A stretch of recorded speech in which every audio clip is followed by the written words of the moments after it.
Wtvj Virtual Channel 6 is an NBC-owned and operated television station located in Miami, Florida, United States. The station is owned by the NBCUniversal Owned Television Stations subsidiary of NBCUniversal, as part of a duopoly with WSCV, flagship station of the co-owned Telemundo network. The two stations share studio and office facilities located on Southwest 27th Street in Miramar. WTVJ's transmitter is located between Northwest 210th and 207th Streets in the Andover neighborhood of Miami Gardens. History: Florida's first television station. The station first signed on the air on March 21, 1949 at 12:00 p.m. WTVJ was the first television station to sign on in the state of Florida, and the 16th station in the United States. Originally broadcasting on VHF Channel 4, the station was founded by Wtvj Enterprises, a national movie theater chain that was headquartered in Miami. The station's original studio facilities were located in the former Capitol Theater on North Miami Avenue in downtown Miami, which was the first theater operated by Wtvj when the company was founded in 1926.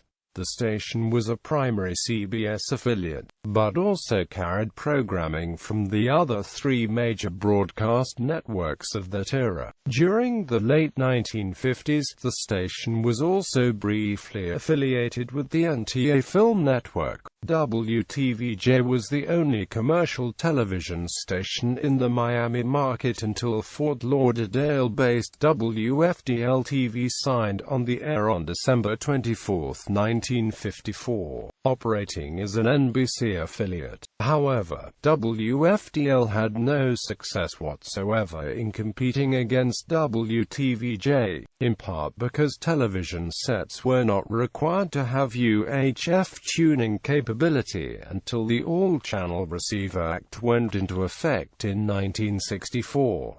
NBC continued to allow WTVJ to cherry-pick programs broadcast by the network until WCKT signed on in July 1956 and WFDL went dark. Channel 4 shared ABC programming with WCKT, by way of an arrangement with the network to allow both stations to cherry-pick programming. Although ABC had a full-time affiliate in WITV, due to the aforementioned lack of UHF penetration at the time, this arrangement continued until WPST-TV signed on in August 1957.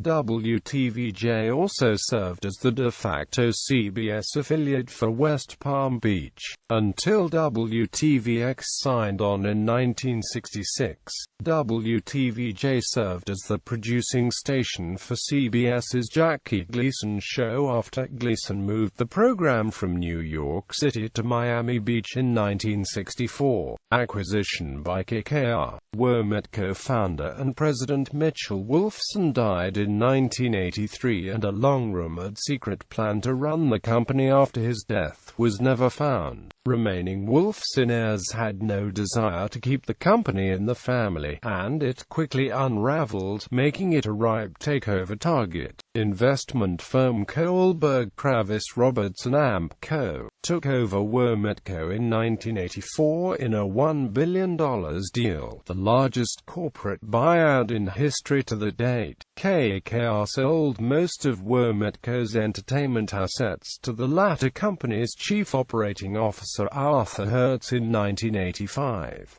With the cash from this sale, KKR then purchased Stora Broadcasting's station properties. Shortly after, the Federal Communications Commission raised the television station ownership limit from 7 stations to 12. KKR's intent was to sell the properties within a few years at a higher price. In 1986, KKR opted to put WTVJ and the Stora stations on the market. The firm had plans to sell Channel 4 for a record price of close to $500 million, although the station was actually worth far less. CBS saw a chance to acquire an owned and operated station in the fast-growing Miami market. However, it lost a bidding war to television syndication company Lorimar Pictures. CBS, however, tried to block the deal. Lorimar produced Dallas, Knots Landing, Falcon Crest, and other shows for the network and did not want them controlling the clearance rights of those particular programs. Thus, CBS threatened to yank its affiliation with WTVJ if the Lorimar deal went through, which would force the station to become an independent. Lorimar then walked away from the group deal in May 1986. CBS then made an offer to buy WTVJ for $170 million, which was far below KKR's asking price of at least $270 million.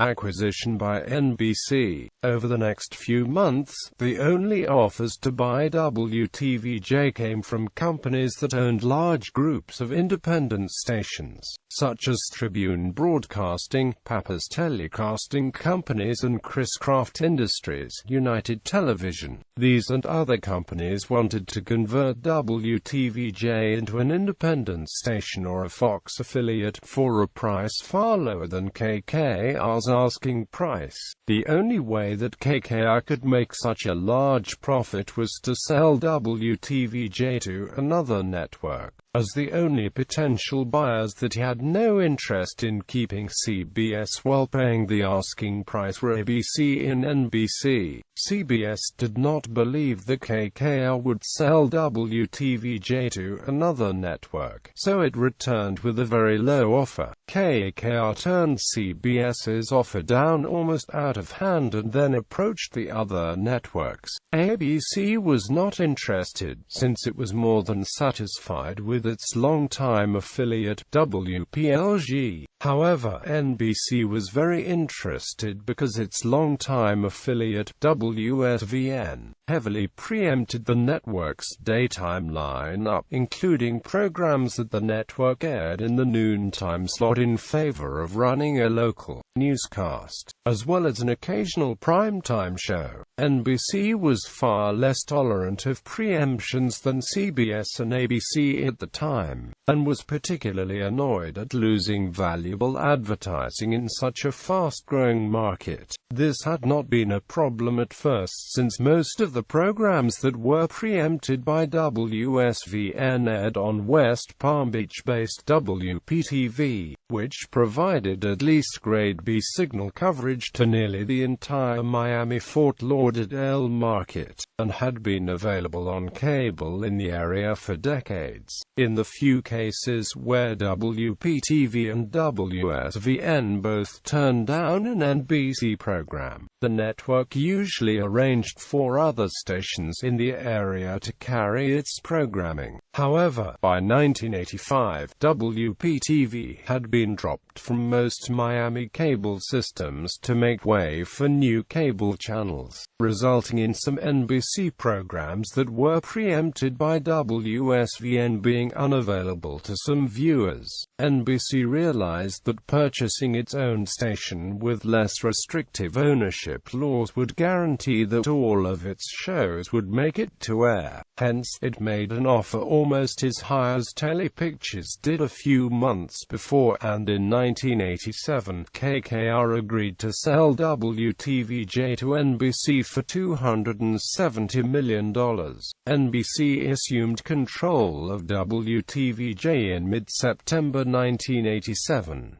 However, both WTVJ's and WSVN's respective affiliation contracts with CBS and NBC did not expire until December 31, 1988.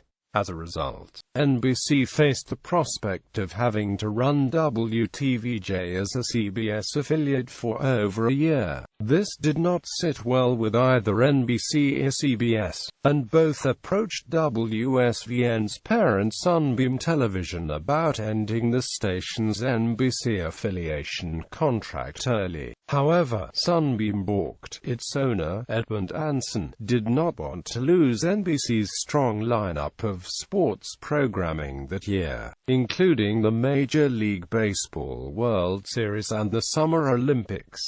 Sunbeam also made an unsuccessful play to take the CBS affiliation. NBC did strip nearly all CBS branding from Channel 4 and began airing nearly all NBC programs that were preempted by Channel 7. In turn, this resulted in WTVJ preempting some CBS programs, with the affected shows airing instead on WCIX. CBS then formally approached Channel 6, despite the fact that it would have provided a much weaker signal to Fort Lauderdale than that provided by WTVJ. WSVN. WCIX's transmitter was located near Homestead, 20 miles southwest of downtown Miami, giving Fort Lauderdale only a weaker Grade B signal. Accordingly, West Palm Beach's longtime ABC affiliate, WPEC, was persuaded by CBS to switch to the network in order to ensure full coverage in Fort Lauderdale and northern Broward County. In August 1988, CBS announced that it would purchase WCIX from the TVX Broadcast Group, which itself had purchased the station from Taft in 1987. WTVJ ended its 40-year affiliation with CBS on January 1, 1989, and became the third station in Miami to have carried programming from NBC. CBS moved the rest of its programs over to WCIX, while WSVN became the new Fox affiliate for South Florida. Most of WCIX's syndicated programs, such as most of its cartoons and sitcoms, with exceptions such as I Love Lucy, Family Ties, Star Trek, The Next Generation and a few others, went to WDZL. In a bit of irony, WTVJ also continued to preempt NBC's noon offerings in favor of carrying a local newscast. The time slot would be given back to the network's affiliates in 1991. Shortly after the switch, the station debuted an image campaign based on the Bobby McFerrin song Don't Worry, Be Happy, that lasted until 1993.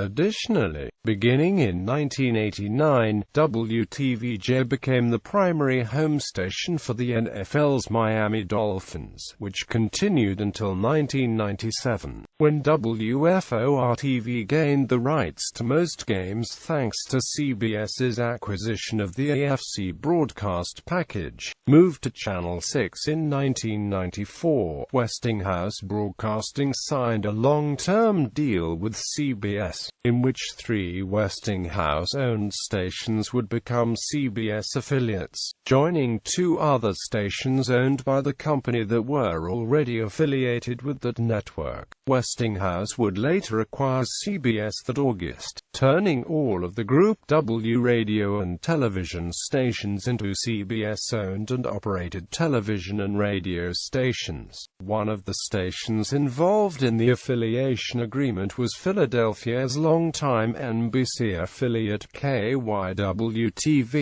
CBS decided to sell off its longtime O&M in that market, WCAU-TV. This led to a deal that was struck on November 21, 1994 between CBS and NBC, in which CBS sold the Channel 6 transmitter and license to NBC as compensation for the loss of KYW-TV and Westinghouse's other NBC affiliate, WBZ-TV in Boston.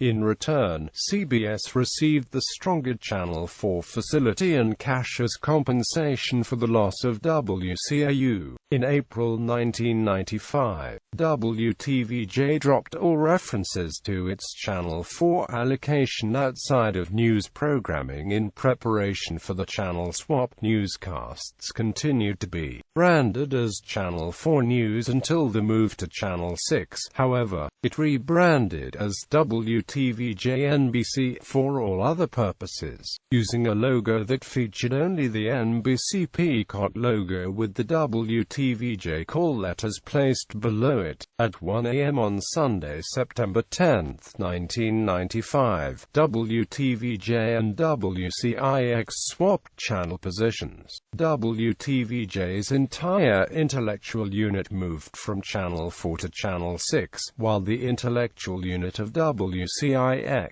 which changed its calls accordingly to WFOR-TV, moved to Channel 4. However, both stations retained the respective existing studio facilities. Due to the manner in which the transfer was structured, the two stations were required to swap licenses in addition to the transmitting facilities. As a result, WTVJ legally operated under the old WCIX license until the end of the analog broadcasting era. This move led to WPTV picking up market share of NBC programming in Broward County from WTVJ, as WTVJ moved its transmitter from its longtime home on the Broward-Dade County line to WCIX's former transmitter in Homestead. WPTV's signal in Fort Lauderdale is actually closer to city grade than WTVJ's. In April 1998, WTVJ sold its Capitol Theatre studios to the General Services Administration for $11.6 million, which planned to build a courthouse on the space where the building was located. 3 months later, it was announced that the station had purchased a plot of land located off the intersection of Interstate 75 and Miramar Parkway in Miramar, with plans to build a 64,000-square-foot studio facility for the station. WTVJ moved into the newly constructed complex in 2000. Failed sale to Post Newsweek. On March 19, 2008, NBCUniversal announced that it was putting WTVJ up for sale for an estimated asking price of $350 million. On July 18, Post Newsweek stations entered into an agreement to buy the station for $205 million. The purchase would have created a duopoly between WTVJ and Post Newsweek-owned WPLG.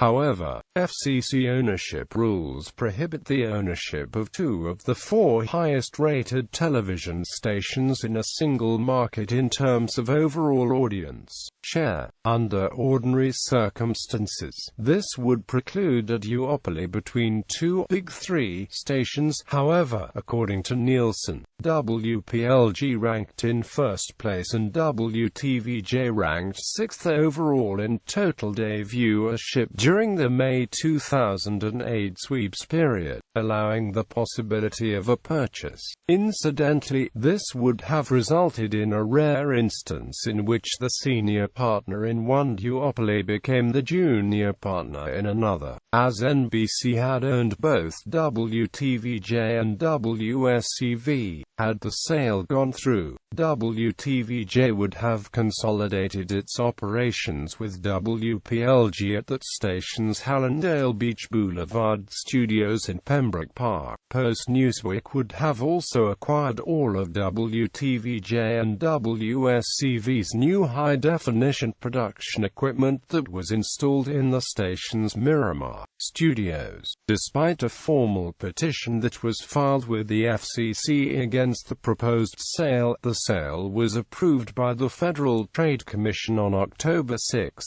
2008. However, the sale was cancelled on December 23, 2008, citing poor economic conditions and the lack of FCC approval. On March 21, 2009, WTVJ celebrated its 60th anniversary and aired a half-hour special called WTVJ, The First 60 Years, which highlighted the station's history since its March 21, 1949 sign-on.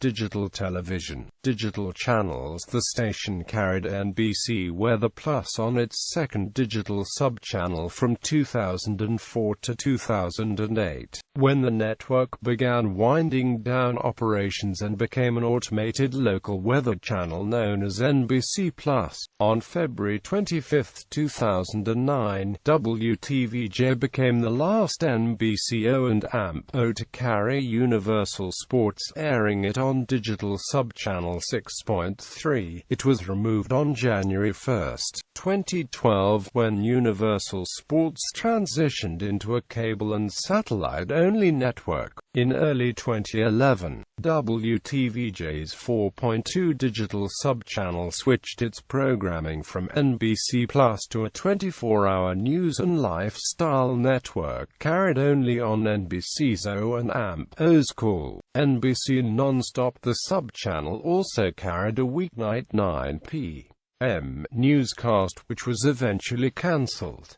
Analog to digital conversion. WTVJ terminated its analog signal on VHF Channel 6 on June 12, 2009, as part of the federally mandated transition from analog to digital television. The station's digital signal remained on its pre-transition UHF Channel 31.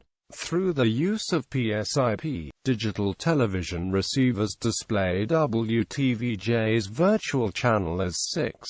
After the transition, the station moved its main transmitter from the former WCIX Hour site in Homestead to a facility on the Broward-Dade County line, bringing WTVJ's signal on par with the other Miami television stations for the first time in 14 years. As part of the SAFER Act, WTVJ kept its analog signal on the air until June 26 to inform viewers of the digital television transition through a loop of public service announcements from the National Association of Broadcasters. After the programming loop was completed on June 26, the station ran a pre-recorded video of news anchor Bob Mayer introducing a black and white film clip of Ralph Rennick uttering his closing phrase, "Good night, and may the good news be yours," marking the end of analog television on WTVJ. Programming.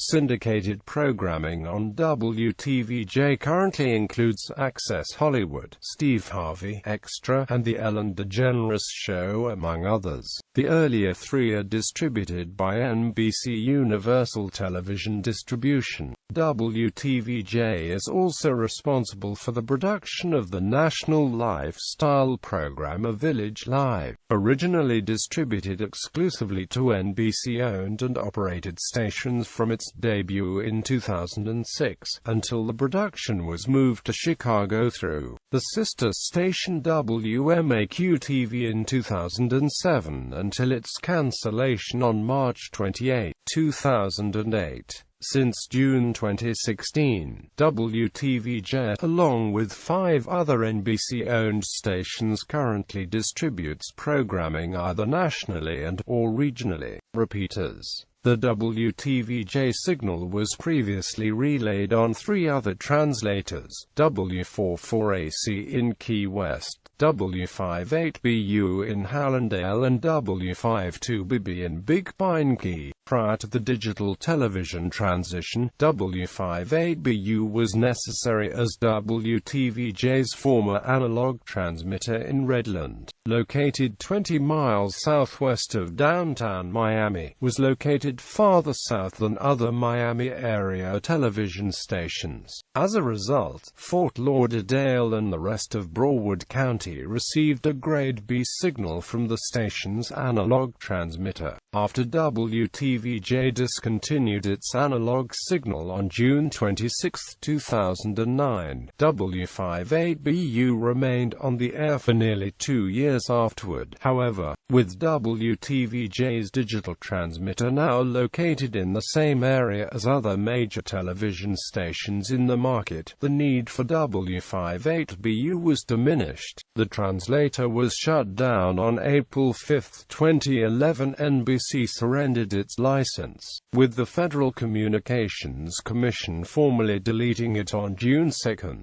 Wtvj remains in operation as a separate station. WGZT-LP in Key West. News operation. WTVJ presently broadcasts 31 hours of locally produced newscasts each week. During weather segments, WTVJ uses two Doppler weather radar systems, Titan and VIPIR. The VIPIR radar is branded on air as Live First Alert Doppler. Soon after WTVJ signed on, the station hired Ralph Rennick, who had just graduated from the University of Miami, as its first anchor and news director. Rennick would serve as the face of WTVJ for nearly 36 years and became best known for his catchphrase at the end of every newscast, "Good night, and may the good news be yours."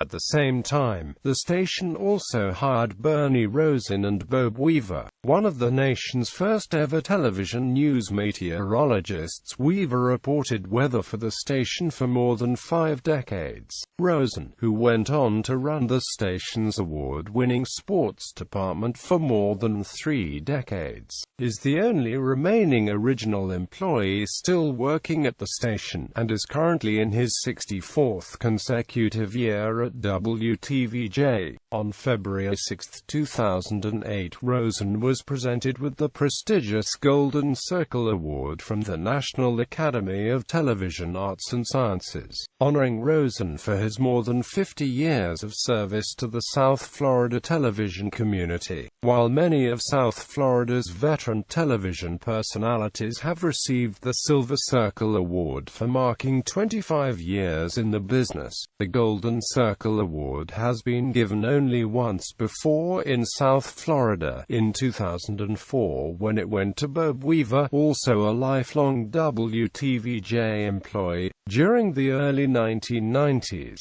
WTVJ tried several different formats to accompany or add to their existing newscasts. These included a news, lifestyle hybrid show called South Florida at 4:30, anchored by Anna Asqui and Ed Odell, a 5:30 newscast with separate anchors at both the main studio and a Fort Lauderdale studio for news coverage for that part of the area, and an hour-long 5 o'clock show called 4 News Now, anchored by Tony Segreto, that was focused on breaking news and long-form stories. 4 News Now was the longest-lived of these efforts, lasting until the spring of 1994 when the 5 o'clock hour was reverted to a normal newscast and a half-hour 4:30 broadcast was added. In August 1992, when Hurricane Andrew struck South Florida, WTVJ was the only station to provide non-stop coverage of the storm with the assistance of meteorologist Brian Norcross. WTVJ's coverage of the hurricane earned the station several local Emmy Awards in 1993.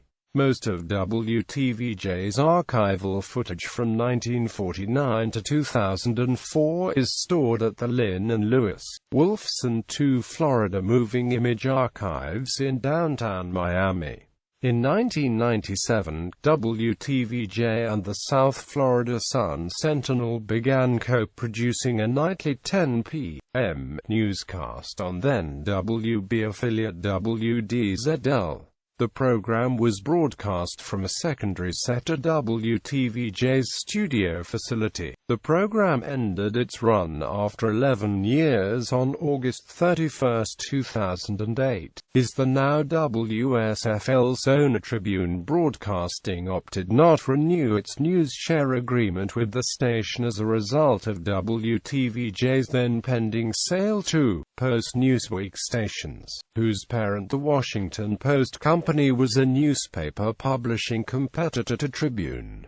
On September 10, 2007, WTVJ debuted the first 7 p.m. newscast in the market, a format that NBC extended to several of its other owned and operated stations, including WNBC in New York City and KNSD in San Diego. At the same time, WTVJ dropped its 5 p.m. newscast, opting to fill a time slot with the Ellen DeGeneres Show instead. On March 5, 2008, WTVJ became the first television station in the Miami-Fort Lauderdale market and the fourth station in South Florida to begin broadcasting its local newscasts in high definition. On October 1, 2011, WTVJ debuted weekend morning newscasts airing from 6 to 7 and 9 to 10 a.m. on Saturdays and Sundays, restoring newscasts in that daypart after its previous weekend morning newscasts were cancelled in the late 2000s as part of the NBCU 2.0 budget cuts.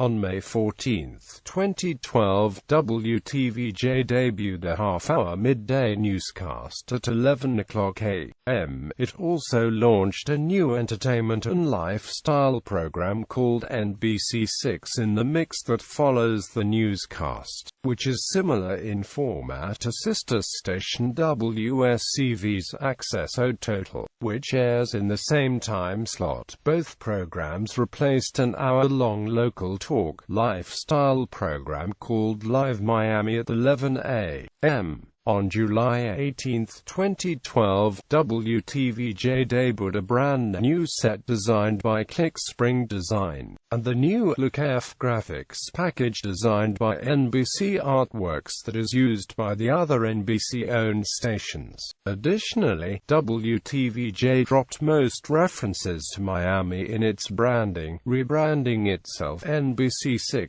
South Florida. On June 13, 2016, WTVJ debuted its 4 o'clock p.m. newscast, becoming the third station in Miami-Fort Lauderdale to do so, which competes against WPLG, who began airing its 4 o'clock p.m. newscast in January 2014, and WSVN, who began airing a 4 p.m. newscast in September 2006.